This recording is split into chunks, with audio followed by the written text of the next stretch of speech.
आं अन्थाइबारि जोंमा लाइब्रेरि आरो क्लाब बिथांमोनखौ गोसो सिंनिफ्राय हामलायथि होदों। मानो होनना बुङोब्ला बड'लेण्ड सोमावसारनायाव मुंख्लं जानाय सासे बिर जोहोलाव दि जाब्रां NDBनिफ्राय बिथांनि गोसोखांथियाव बे जोलुर बादायलायनायखौ खुंदों नैबे अन्थाइबारिनि गेलेग्रा फोथाराव। आं बिनि थाखाय बिथांमोननो रोजा रोजा साबायखर जासिदों आरो जोंनि बर' रायजो राजाफ्रा बेबायदि हारिनि थाखाय बावसोमनाय बिर जोहोलावजो बिथांमोनखौ जों बिदिनो सिबिनांगोन। बिथांमोननि जि हारिनि थाखाय बावसोमनानै गालांनाय बे बेसेनखौ जों अरायसम बेसेन होनांगोन आरो बिथांमोना दिन्थिना गालांनाय जि लामा बे लामाजों जों बयबो आवगायलांनांगोन। आं बेखौनो नैबे समाव बुङो आरो जोंनि जोलुर एबा जायखिजाया गेलेनाय बे गेलेनाय बिथिङा जोंनि बड'लेण्ड ओनसोलाव जौगाहोनो थाखाय माखासे स्कप दङ। जों बावैसो सिगां ISPL खुंबाय।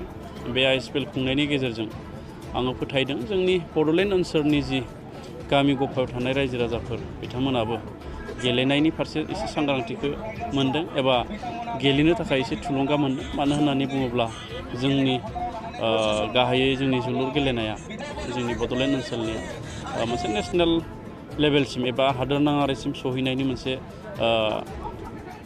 लामाखौ मोनबाय। मानो होननानै बुङोब्ला बड'लेण्डनि जि जोलुर टीम फुटबल टीम बेखौ उरिष्यायाव I लीगनि जि टुर्नामेन्ट जाबाय थादों बे टुर्नामेन्टआव मोनसे दिन्थिफुंनाय मेच गेलेनो थाखाय जोङो अलरेडि हांख्रायनायखौ मोनबाय। दा बे हिसाबै जोंनि गेलेगिरिफोरनि जि भबिष्यत एबा इयुन बियो बिसेसकै फुटबलाव दायो जोङो जिथु नुदों बियो गोजों होननानै आं सानो।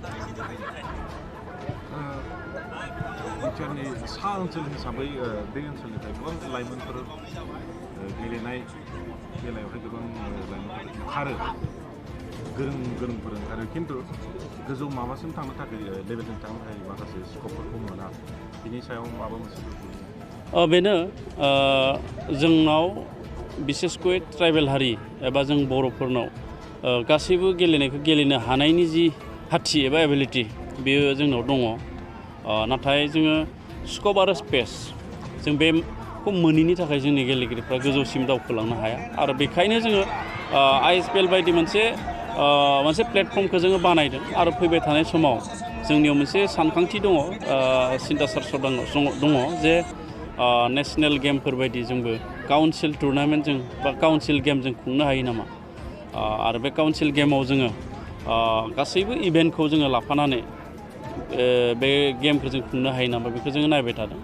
जोलुरल' नङा बायदि बायदि गेलेनाय इभेन्टफोरखौबो जोङो खुंनो थाखाय सानबाय थानाय जादों आरो बिदि खुंनायनि गेजेरजोंनो जोङो जोंनि गेलेगिरि बिथांमोनखौ माखासे स्पेसाल स्कप बेखौ जोङो होनो नागिरदों आरो बेखायनो जोङो बिटिआर सरकाराबो जोंनि स्पर्ट्सनि साब डिभिजनखौ जोङो अलरेडि जोङो इस्टाब्लिश खालामनायनि थाखाय जोङो इसिआव जोङो सिद्धान्त लाबाय जे मोनफ्रोमबो साब डिभिजनाव जोङो स्पर्ट्स साब डिभिजनेल अफिस थासिगोन।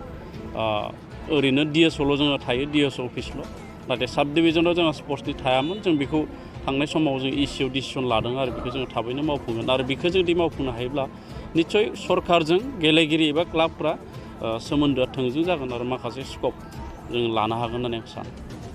अन्थाइबारि माया क्लाब एन्ड लाइब्रेरिजों लोगोसे मार्टियार दि जाब्रां मेम'रियेल फुटबल ट्रफिनि खुंफुं आफादनि जानानै बयनिसिमबो गोजोननाय जासिबाय, बयखौबो खुलुमबाय। जोंहा दिनै ग्रेन्ड अपेनिं सेरेमनि आरो बे ग्रेन्ड अपेनिं सेरेमनिया जानानै सोलिगासिनो दङ।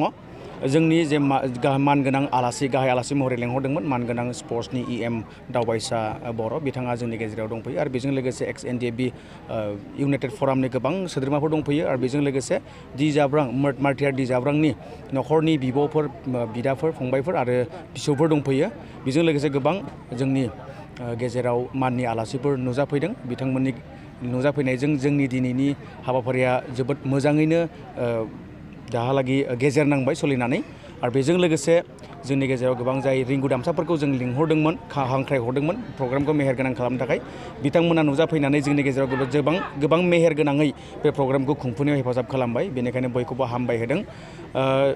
दिनैनि हाबाफारियाव जायफोरा नुजाफैबाय बिथांमोननि बिहोमाखौ जों अरायसम गोसोआव लागोन, जों बावनाय नङा आरो उननि समफ्राव बेबायदि गोबां हाबाफारिफोर खुङोब्ला बिथांमोनखौ फैबावगोन होननानै जों आसा खालामदों। आरो दिनैनि हाबाफारियाव गिबिसिन गेलेनाय बादायलायनायाव बाहागो लादों GBFC बाजुगाव गसाइगावनिफ्राय आरो बेजों लोगोसे खोरोमदाव स्पर्ट्स क्लाब धालिगाव बिथांमोना बाहागो लादों। दा खेलाया सोलिगासिनो दङ, हाफ टाइम बारलांबाय। दानिया जोङो दिनैनिफ्राय आरम्भ जानानै गाबोननिफ्राय सोलिलांबाय थागोन खेलाया सोलिनानै